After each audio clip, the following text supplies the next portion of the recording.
nikwambie mambo machache hapa kwa haraka ambayo unatakiwa kuyafanya na siku yako moja ambayo Mungu anakupa.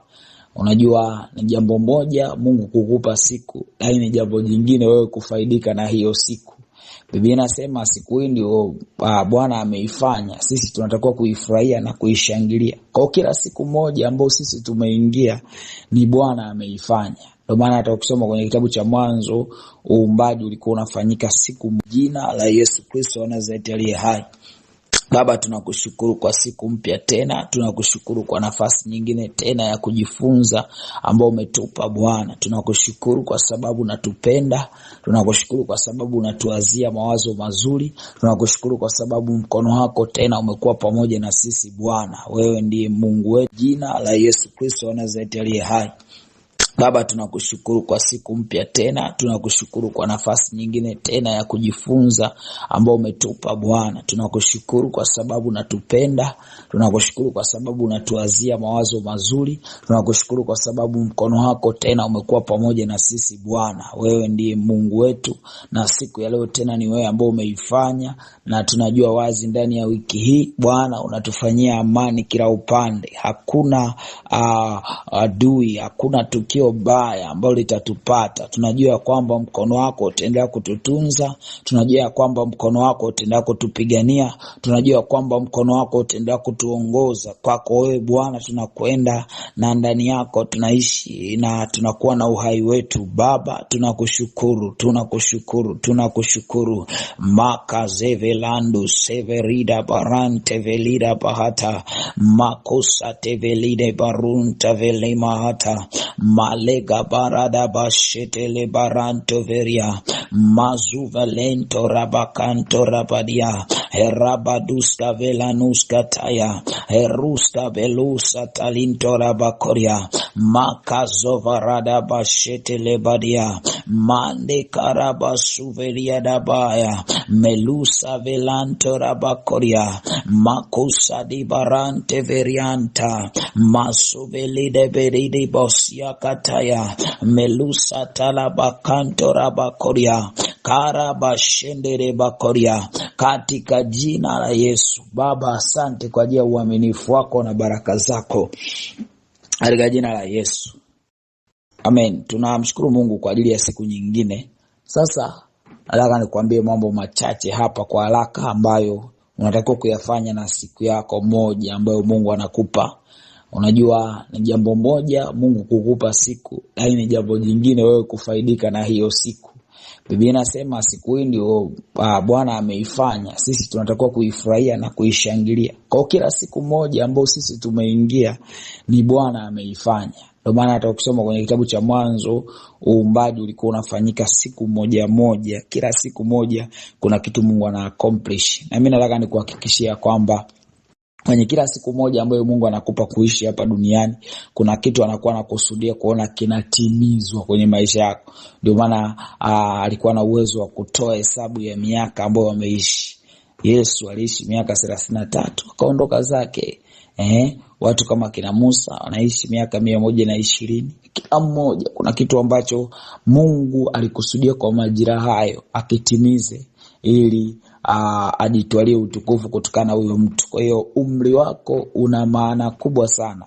Lakini pia zawadi ya siku moja moja ambayo Mungu anakupa ina maana kubwa sana kwenye maisha yako. Sasa ufanye nini na siku moja moja ambayo Mungu anakupa? Hicho ni cha muhimu sana, ndicho ambacho nataka nikiangalie hapa kwa dakika chache, alafu tutapata muda wa kuomba tena. Kila siku moja ambayo Mungu anakupa, jambo la kwanza, hakikisha unamjua yeye. Hakikisha unawekeza muda wako, asilimia kubwa ya muda wako kuhakikisha unamjua Mungu zaidi. Mungu haujafika mahali utasema kwamba eti umeshamjua vya kutosha. Mtumishi, yani sisi tunamjua, sisi tumeokoka mwaka 94, sisi tumeokoka mwaka 70, sisi tumeokoka sijui miaka gani. Hakuna mtu atafika hatua aseme anamjua Mungu. Nilikuwa namsikiza mtumishi wa Mungu mmoja akasema kwa kadri ambapo unamjua Mungu ndio unagundua ulikuwa umjui. Yani ukitaka kujua kwamba wewe kweli unamjua Mungu au umjui, kila wakati unapopiga hatua, kila wakati unapopata ufunuo fulani, kila wakati unapopata siri fulani kuhusiana na mambo ya Mungu, unagundua nilikuwa sijuagi bwana. Yaani unagundua kabisa wewe bado kabisa. Unagundua bado ujui. Ndio maana Biblia inasema mjue sana Mungu. Mungu haumjui siku moja. Eti unajua mimi nilienda Jumapili kanisani. Hiyo ya Jumapili ni mtoto, yani ni dogo kabisa. Bado kuna vingi sana kuhusiana na Mungu hujavijua. Jumapili walikupa sehemu ndogo sana ya Mungu. Lakini Mungu ana mambo mengi, ana vitu vingi, ana namna nyingi za kutenda kazi, ana siri nyingi ambazo zote hizo unatakiwa kuzijua ili uende mbali. Ndio maana kuna wengine hata Mungu hawatamjua, kwa sababu kuna hata Yesu alipokuwa akifundisha kuna watu walikuwa anawafundisha kwa mifano. Hataki wajue, hataki waelewe. Hiyo wanafunzi wake ndio walikuwa wanapata muda anawaelezea kwa kina. Kwa ni wanafunzi tu ndio ambao watajua kwa kina. Kwa ukitaka kuwa na siku yako yenye baraka, kisha unawekeza pia kumjua Mungu. Unawekeza kumjua Mungu kwa namna gani? Uwe mwanafunzi, jifunze. Ingia kwenye mitandao, sasa hivi tunapata nafasi kama hivi, unasikiliza audio, unaenda YouTube, kule kuna mafundisho mazuri ya kukujenga, ya kukuimarisha, ya kukutengeneza kuwa mtu bora. Sikiliza, jua, tamani kujua, kaa na Biblia yako isome, angalia jinsi gani ambavyo watu walikuwa wanahusiana na Mungu. Wakati ambapo unaitumia siku yako moja kumjua Mungu zaidi, ndivyo ambavyo unachochea mema yaje kwenye maisha yako. Biblia inasema mjue sana Mungu. Yaani mjue sana Mungu, mjue sana kila siku, jitahidi kumjua Mungu kwa kiwango kipya. Mjue Mungu kwa namna ambavyo ulikuwa humjui kila siku moja. Hakikisha unaitumia kwa ajili ya kuimarisha mahusiano. Ndio maana tunaanza na maombi. Yaani ukiamka asubuhi, jambo la kwanza lisiwe kitu kingine chochote. Yaani ukiona tu Mungu amekupa pumzi ya uhai, pata nafasi ya kumjua yeye tena. Kama unakusoma neno, kama ni kuomba, lakini hakikisha unafanya kitu cha kiroho. Kitu cha kwanza kabisa unapoamka kisiwe kitu cha kimwili. Hakikisha kitu cha kwanza unapoamka ni kitu cha kiroho. Ukifanya hivyo, unampa nafasi Mungu kwenye moyo wako. Unamfanya Mungu akupende zaidi. Biblia inasema hazina ya mtu ipo moyo wake ulipo. Moyo wako huwa upo wapi? Yaani ukiamka, jambo la kwanza kufanya ni nini? Mwingine akiamka jambo la kwanza anaenda kukagua status iliyopost jana, vipi? Imeangaliwa? Vipi yule ambaye uliweka ili aione ameona? Unaenda kukagua. Mwingine ukiamka unakagua kwanza dukani kwako, kupo vizuri, kupo salama. Hayo ni mazuri sana, lakini hakikisha kitu cha kwanza kabisa, first, cha kwanza ni Mungu. Biblia inasemaje? Hapo mwanzo Mungu. Na kama haitoshi, Biblia inasema tena hapo mwanzo kulikuwako neno. Ukisikia hapo mwanzo Mungu na ukisikia hapo mwanzo kulikuwako neno, anamaanisha kila mianzo inahitaji Mungu. Kila mianzo inahitaji Mungu. Kila mianzo inahitaji Mungu. Mwanzo wa siku yako unamhitaji Mungu. Nasema tena, mwanzo wa siku yako unamhitaji Mungu. Halafu Mungu yeye anaitwa mwanzo na mwisho. Kwa siku yako inatakiwa kuanza na Mungu, lakini pia siku yako inatakiwa kuisha na Mungu. Kwa mwanzo anza naye, pia maliza naye. Ndio basi sisi tuna ibada usiku, tunazo ibada ambazo zinaenda mpaka usiku huko. Malizia huko kwenye uwepo wa Mungu. Sio unamaliza upo TikTok. Ulikuwa unaangalia picha moja hivi imekunajisi mpaka umeota ndoto mbaya. Unamaliza unachati na mtu. Huo muda haupo. Mungu hajakupa muda wote hapa duniani. Muda mchache Mungu aliyokupa, anataka utumie huo muda kumjua yeye. Anataka utumie huo muda kwa sababu utaishi naye. Yaani baada ya sisi kuondoka kwenye dunia hii, tutaishi na Mungu. Na sasa kama tutaishi naye, lazima umjue, mjue, wekeza muda wako kumfahamu. Mjue baba yako, mjue sana Mungu. Usipomjua sana Mungu, utakuwa unaishia kuhadithiwa. Mungu sio Mungu ambaye ni story. Mungu anaweza akajifunua kwenye maisha yako, lakini anategemea ile kiu yako. Ndio maana anasema kila mtu mwenye kiu aje kwangu anywe. Anayeniamini mimi, kama maandiko yanavyosema, mito ya maji itatiririka kutoka ndani yake. Kwa Mungu anahitaji tu kiu yako. Kiu yako. Biblia inasema Yesu aliwahi kupaza hiyo sauti ile siku ya sikukuu, akapiga kelele, anambia jamani, njooni jamani, mwenye kiu njoo, mwenye njaa. Anasema heri wenye njaa. ya haki, wenye kiu ya haki, anasema ni heri. Kwa Mungu anatamani ile njaa tulionayo.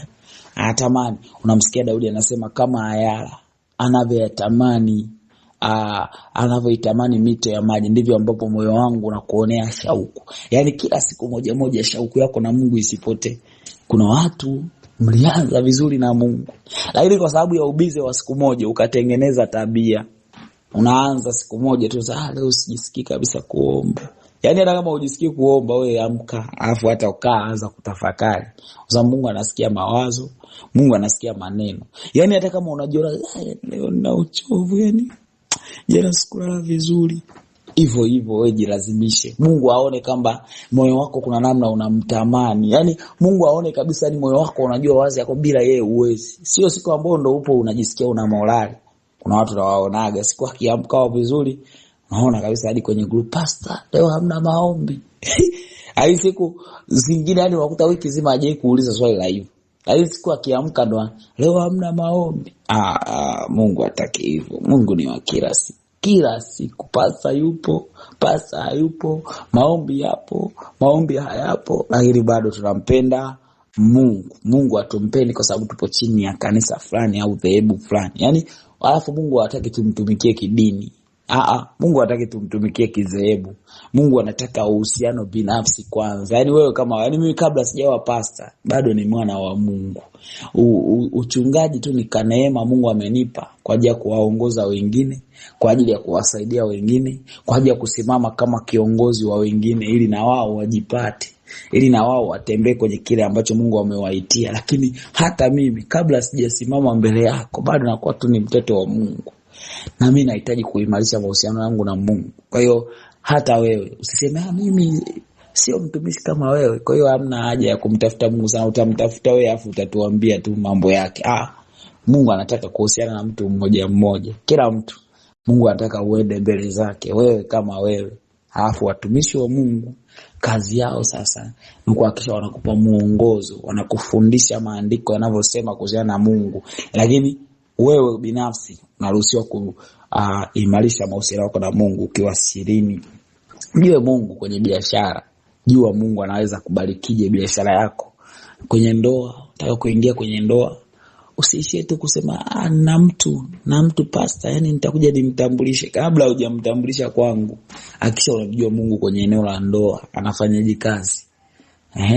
Mjue Mungu kwenye eneo la afya. Unatamani kuwa na afya njema, unatamani kutembea kwenye afya ya kiungu, mjue Mungu kila eneo. Yaani Mungu kumjua kunajengwa kwenye eneo moja moja. Unapata hekima za namna nyingi kuhusiana na Mungu. Kwa siku yako moja unaweza kuitumiaje? Jambo la kwanza, itumie siku yako katika kumjua Mungu. Lakini pia jambo lingine, siku yako moja moja uitumie nini? Siku yako moja moja itumie kwenye kupata maarifa. Jifunze mambo mapya, pata maarifa. Jua vitu. Yaani hakikisha siku haipiti umeongeza kitu kapya, umesikiliza video, umesoma neno, umesoma kitabu. Kuna kitu umekisikiliza ambacho kimeingia ndani yako ambacho kabisa yani unaona hizi kwa naijua hii.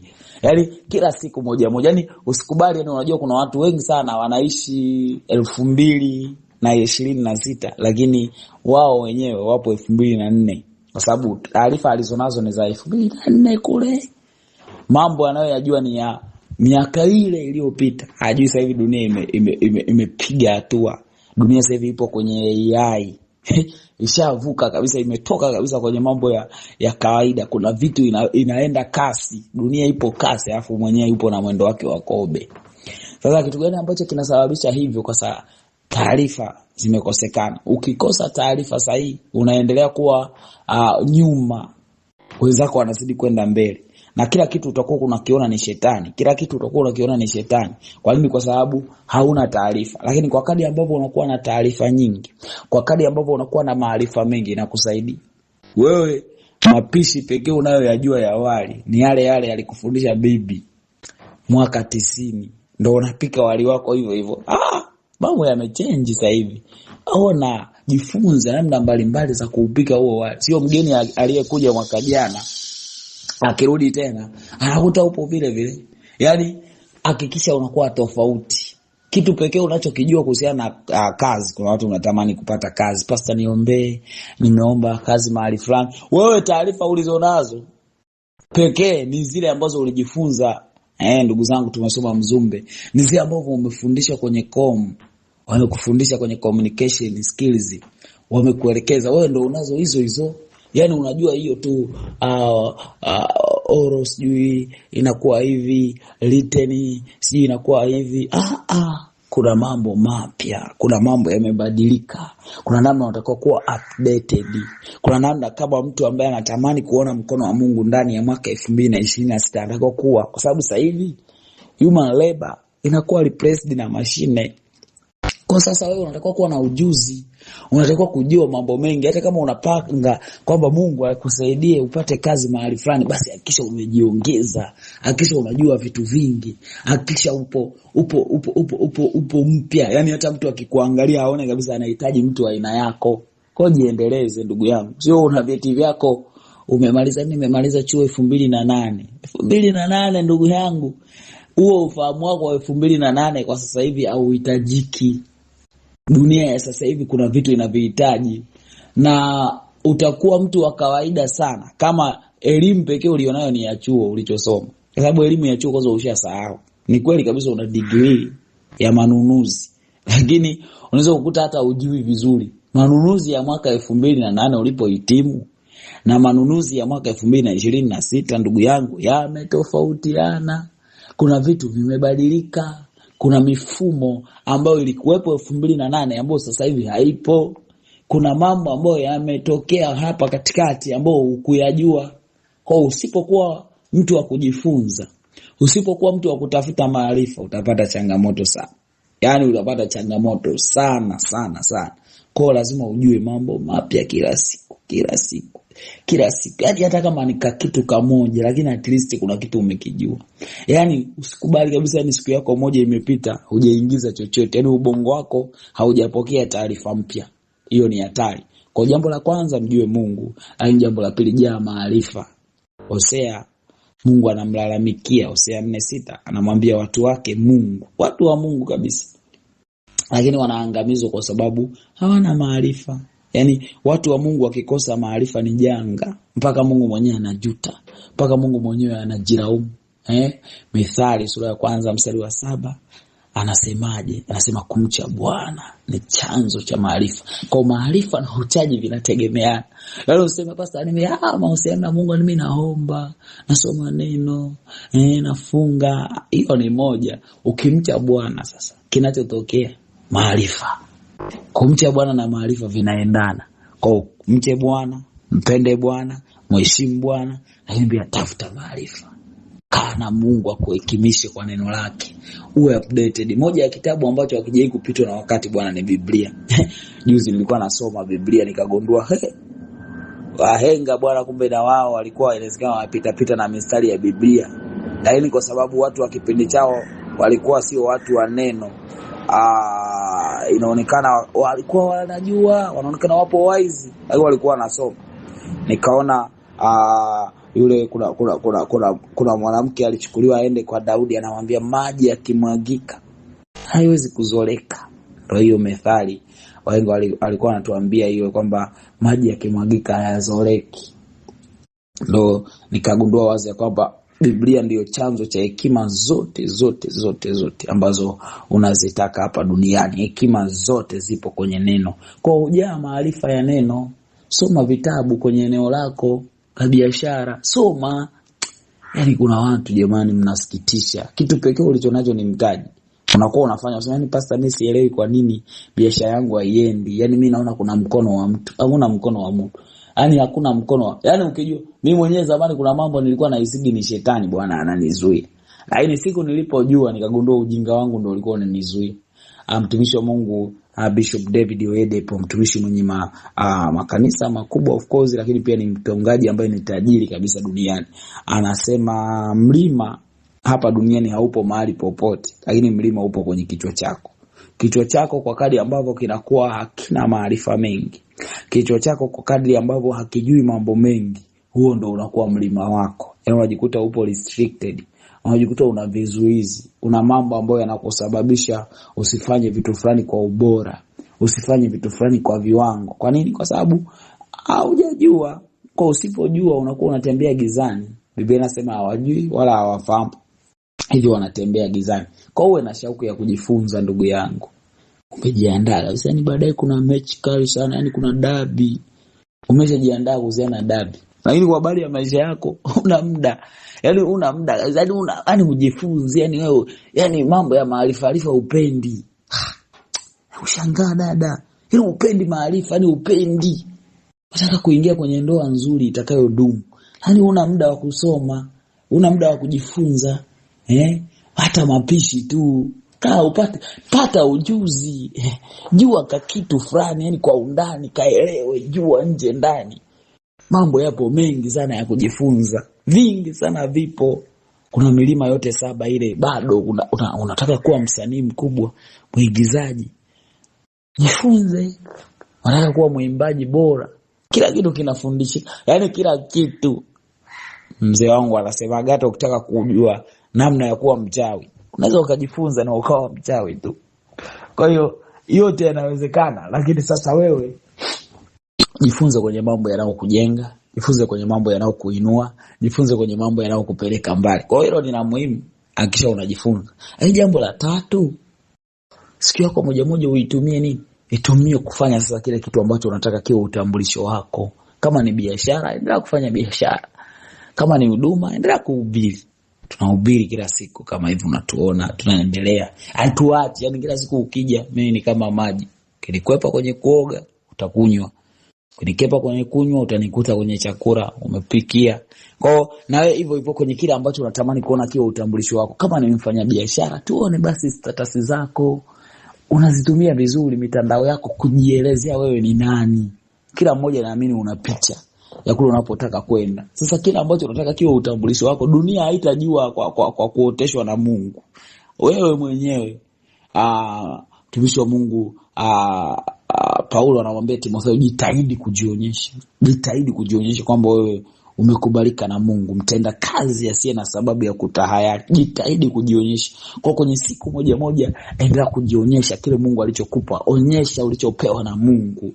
Tumia muda wako kujibrand. Watu wa dunia wanasema jielezee. Fanya vitu ambavyo vinakufanya kile ulichokibeba kiwe dhahiri. Lakini pia unajitengenezea nafasi kwenye mioyo ya watu. Watu wanafuatilia. Yaani hata kama wewe hujui, lakini kuna watu wanakufuatilia. Mimi kuna watu wananifuatilia ambao muda mwingine hata sijui ni nani. Yaani inawezekana hata wewe unanisikiliza hapa, ila sijui kujuaga hata kama unanifuatilia. Lakini unanifuatilia. Unasikiliza audio zangu, unabarikiwa, unajengwa. Sasa na mimi sijakujua hata wewe ni nani. Kwa hiyo na wewe kama unanisikiliza kwa siri na unatamani nijue unachokifanya, ndio muda ambao unakutaga watu sasa, kwa sababu umeshajua unachokifanya. Kuna watu unaanza kuwasiliana nao, unaanza kuweka status kwako pale, bidhaa zako, unaweka status kwako huduma unayoifanya. Mimi ni wakili wa kujitegemea, nitakusaidia sana kwenye mambo yako ya kesi. Unaelezea issue za kesi, issue za uwakili. Mtu akisoma anaona kweli hapa tunazunguka na wakili. Yeye ni wakili, ila unamkuta yupo busy kabisa. Status zake anaposti chakula, status zake anaposti mpira, status zake anaposti muziki. Au dada unamkuta anaposti anachezesha midomo. Hiyo haitakutoa, hiyo haitakupeleka mbali. Kwa hiyo jambo la muhimu sana, hakikisha unaitumia siku yako moja kujijenga kwenye kile ambacho Mungu amekuitia. Kile ambacho Mungu amekutuma kufanya hapa duniani kwa niaba yake, kifanye kwa wivu mkubwa. Si utatuona hapa tunahubiri mitandaoni, ukija mtaani utatukuta, ukija kanisani utatukuta, kila mahali upo. Yaani unatokea kila mahali. Kwa sababu hicho ndio kimenileta duniani. Hicho ndio ambacho mbingu zitanibariki kwacho. Hicho ndio kitamfanya Mungu aniinue kupitia hicho. Kwa nisipokifanya kuna namna ambavyo nitakwama, nisipokifanya kuna namna ambavyo nitafeli, nisipokifanya kuna namna ambavyo nitamkosea Mungu aliyeniamini. Kwa hiyo na wewe siku yako moja itumie kufanya kile Mungu alichokupa. Yaani fanya kama ni kwenye mitandao. Unajua sasa hivi biashara zipo mtandaoni, nigusa. Mnajidanganya. Itafika hatua watu madukani mwenu watakuwa hawaji.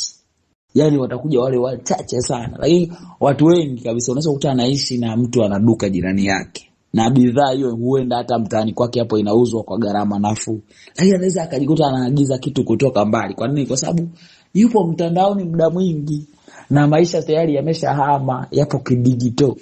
Kwa anaona tu bidhaa, anaagiza, analetewa mpaka nyumbani kwake na maisha yanaendelea. Wewe una bidhaa nzuri, una vitu vizuri, lakini kitu pekee ulichokosea ni kwamba haujaamua kuwekeza muda kwenye kukibrand kile ulichoitiwa. Haujaamua kuwekeza muda kwenye kukisemea vizuri kile ambacho Mungu amekupa. Semea vizuri huduma yako. Semea vizuri bidhaa zako. Usiamini eti tayari umeshajua. Mimi na duka tu nitakuwa nafunga na kufungua. Utasubiri sana.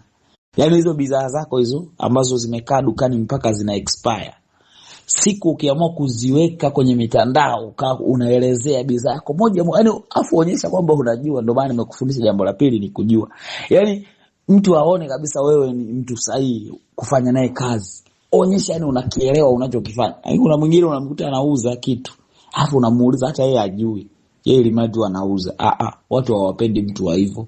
Watu wanapenda mtu ambaye ukienda anakupa hata sababu kwa nini utumie hicho kitu. Kwa nini uchague kuhudumiwa na yeye na sio mtu mwingine? So ndugu yangu, jitahidi sana kuwekeza muda wako kukijua kile ambacho Mungu amekuumbia na ukifanye. Kila siku tunaboresha. Yaani hata mimi mwenyewe najua nitakuwa mtumishi mkubwa sana. Lakini siache eti kwa sababu nasubiri siku nitakayokuwa mkubwa, siku nitakayokuwa nimezungukwa na makamera, siku ambayo yani nitakuwa na washirika mabilioni ya watu.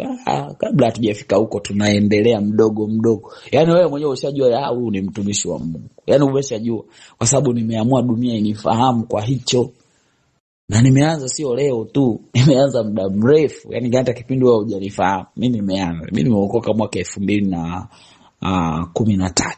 Ndio niliokoka huo mwaka. Kwa kutokea 2013, yani kuna maisha ambayo nilikuwa nayaishi. Kuna maandalizi ambayo nilikuwa nayo ya kule ambako nataka kwenda. Kweli nilikuwa 2013 nilikuwa nipo form 1. Nikiwa kidato cha kwanza. Mungu amenisaidia. Nime-maintain kuanzia form 1, nimemaliza O level, nimeenda advance. Kuna wengine tumefahamiana huko. Kuna watumishi wa Mungu ambao tumekutana nikiwa advance. Kwa nasoma kule ni kiongozi kwenye mambo ya dini, lakini yani unaniona hivyo napambana kwenye Mungu wangu. Hicho ndo kitu changu, yani kila siku najijenga. Fika chuo hivyo hivyo, kaendelea kwenye mambo ya Mungu. Nimefika chuoni, nimeendelea na kuja uraiani kama hivi, naendelea nacho. Ni kitu changu. Ile wewe unabadilika. Unakuwa kama kinyonga. Leo unauza matikiti, kesho umeanza kuimba, kesho kutwa umeenda kulima, mtondogo si upo wapi. Yaani ueleweki. Wewe chagua jambo lako moja afu likazanie kwa sababu hatuna muda wote ndugu zangu. Yaani hatuna muda wote wa kufanya kila kitu. Pengine acha wafanye wengine. Mimi naweza kufanya mambo mengi, lakini nikisema nifanye peke yangu hayo nitachoka. Lakini at least nimechagua kwamba kwenye hichi Mungu alichonipa kufanya, kwenye huu utumishi, basi nitawekeza nguvu zangu zote hapo, hela zangu zote hapo, kila kitu changu nilichonacho nitawekeza hapo na Mungu atatukuzwa. Kwa hiyo siku yako moja itumie kwa ajili ya kujijenga, lakini pia kwa ajili ya kukionyesha kile ambacho Mungu amekupa kwa dunia yako. Jambo lingine la 4, ufanye nini na siku yako moja? Hakikisha unaimarisha mahusiano yako na watu. Hauna namna ambavyo tutafanikiwa kama hatuna mahusiano mazuri na watu. Kwa hakikisha unahusiana vizuri na watu. Chochote utakachokifanya kinahitaji watu. Yaani uwe na huduma kama mimi, uwe na bidhaa. Kuna watu mna bidhaa lakini hamna mahusiano mazuri na watu. Unapata hata nafasi kabisa ya kuongea na mtu, lakini hujai kupata nafasi ya kumshirikisha kile unachokifanya. Hakikisha unahusiana vizuri na watu, ongea nao vizuri. Yaani kuna watu wengine wanatamani sana kusikia hata neno lako moja. Ile wewe upo busy, yani upo busy, hujai hata kuwasemesha. Tupo busy, maisha kimbizana sawa, lakini unahitaji watu. Ndio maana ulipozaliwa kwa mara ya kwanza ukiwa hujitambui, ni watu ndio walikupokea. Na siku utakapoondoka hapa duniani, ikitokea umeondoka kwa njia ya kifo, ni watu ndio watakuhifadhi, watakuogesha, watafanya kila kitu. Kwa hiyo unakuja kugundua na wahitaji tu watu. Yaani hakuna namna ambavyo unaweza ukawakwepa watu. Unawahitaji watu. Watu ndio wanaweza kukusemea vizuri. Watu ndio wanaweza kukieneza kile kidogo ulicho nacho. Yesu alikuwa anajua hii kwenye kitabu cha Yohana sura ya 4. Unamuona anakutana na mwanamke mmoja pale kisimani, na akagundua huyu mama ana shida nyingi. Akatumia muda wake kuongea naye, akatumia muda wake kumjenga, na baadaye yule mama ndo alimtangaza Yesu. Yaani Samaria ilimjua Yesu kwa sababu kuna mwanamke mmoja Yesu alijua kuhusiana naye vizuri. Kwa na wewe dada yangu uliopo hapo, make sure unahusiana vizuri na watu. Yaani sio wewe unakuwa mpweke, yani kiasi kwamba unashinda ndani, yaani upo ndani muda mwingi, au unaingia kazini na kutoka. Hata majirani pale uaga uwapi hata salamu tu. Wewe ongea nao, hujui nani ni nani, hujui nani ana nini.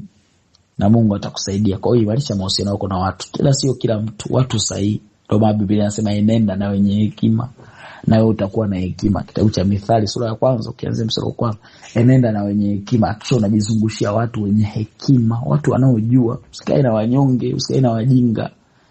Mtu kitu pekee anachokijua ni mpira tu. Yaani hawazi chochote kuhusiana na maisha yake. Yaani unamuona kabisa yani hana future. Yaani unaona kabisa yani alipo maisha yake yameamua kuyakatia tamaa, ila ukimkuta anamuongelea yani Suleiman Mwalimu, yule jamaa yule, hana tofauti na dada aliyekula nauli. Yeye hajioni kama yeye hana tofauti na watu ambao wamempunja Mungu wezi. Wanamwibia Mungu hewa. Kwa sababu wanaishi tu hapa duniani na hamna wanachokiongea. Ya muumizi. Yaani hajisikii vibaya kumtia hasara Mungu, kwa sababu Mungu anapata hasara. Yaani anakupa pumzi yake alafu unaitumia kuna mwingine anaitumia kuvuta sigara, unaitumia kufanya anasa mbalimbali, dhambi. Unatia hasara ufalme ila uumii.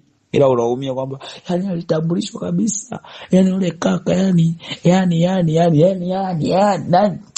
jana nimepanda bodaboda, naona ananiongelesha tu muda wote.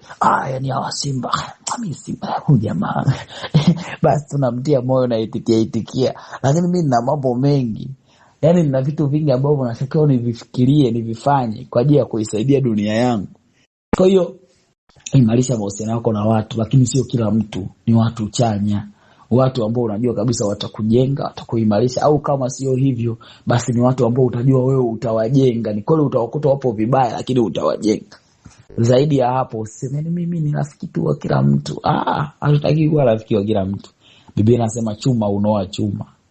Chuma unoa chuma. Chuma unoa chuma. Kwa hiyo tafuta chuma mwenzako. Unataka kuwa mfanyabiashara, tafuta wafanyabiashara wenzako ujiunge nao. Sio mfanyabiashara rafiki zake wachezaji. Sasa wapi na wapi? Mbona ni mashariki na magharibi hawezi kukaribiana? Kwa utafuta watu ambao unajua wanafanya unachokifanya. Mimi naamini mtumishi mkubwa tunakukuta kila siku upo kali yako. Umekaa kwenye maduka, si unafanyaje? Mtumishi mkubwa tunajua marafiki zako ni wale wanaofanya utumishi. Na unakutana nao wapo YouTube, wapo Facebook, wapo kila mahali wanafanya kile ambacho wameitiwa. Kwa hiyo tumia muda wako kuimarisha mahusiano na watu.